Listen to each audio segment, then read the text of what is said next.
Réponse à la lettre ouverte de Gabriel Adjavon au président de la République.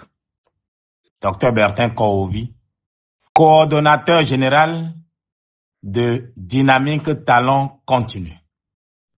Chers compatriotes, je me vois dans l'obligation de rompre l'armistice que je m'étais imposé en ce mois sacré du Ramadan.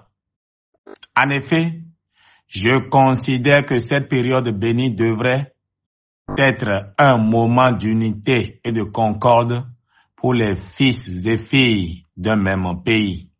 Toutefois, les vicissitudes de la politique et les égarements de certains m'amènent à prendre la parole le temps d'une rupture de jeûne avant l'aube du 5e jour du Ramadan.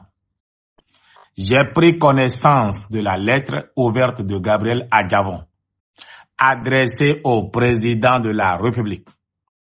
Si certains aspects de son message relèvent d'un débat légitime dans un pays démocratique, l'intention qui se cache derrière ces propos est clairement condamnable. D'abord, il évoque la question des prisonniers politiques sans en préciser l'identité. Il ne suffit pas de lancer des accusations en l'air. Il faut être précis. Tout le monde souhaite que s'il existe des prisonniers politiques, ils soient libérés. Mais encore, faut-il établir clairement qui sont ces supposés détenus politiques. Enfin, Gabriel Adjavon réclame le retour des exilés. Mais qui empêche réellement ces exilés de rentrer? Moi-même, j'ai été en exil et personne n'a plus critiqué le président Patrice Talon et le régime de la rupture autant que moi.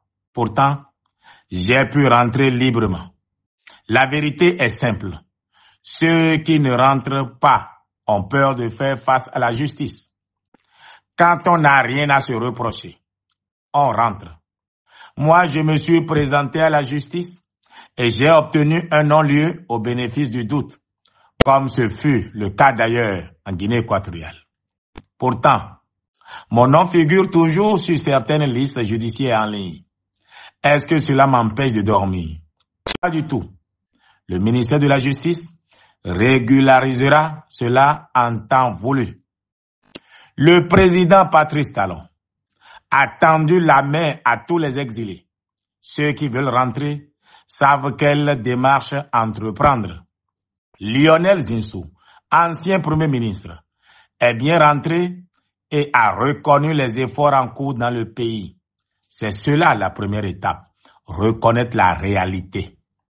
Ce qui est particulièrement troublant dans cette affaire, c'est que Gabriel Adjavon lui-même est en prison à Lomé. Depuis 2 ans, il paraît.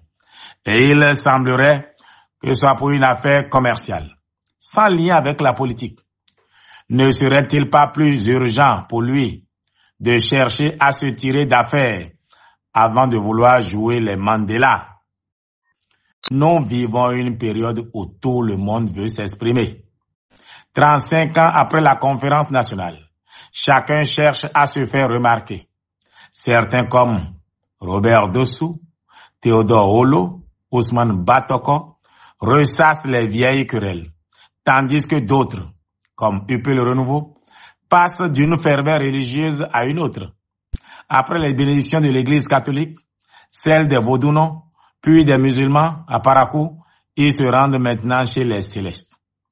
Ils ne manqueront bientôt que Dagbo lui-même.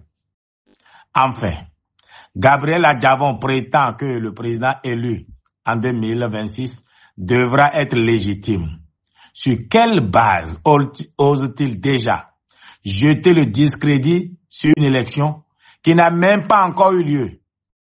Ce discours est une tentative maladroite de semer le doute et la confusion dans l'opinion publique. Que Dieu donne à Gabriel Adjavon la sagesse de se concentrer sur ses propres problèmes avant de prétendre donner des leçons à la République. C'est ce que je crois. Bertin Kouovi,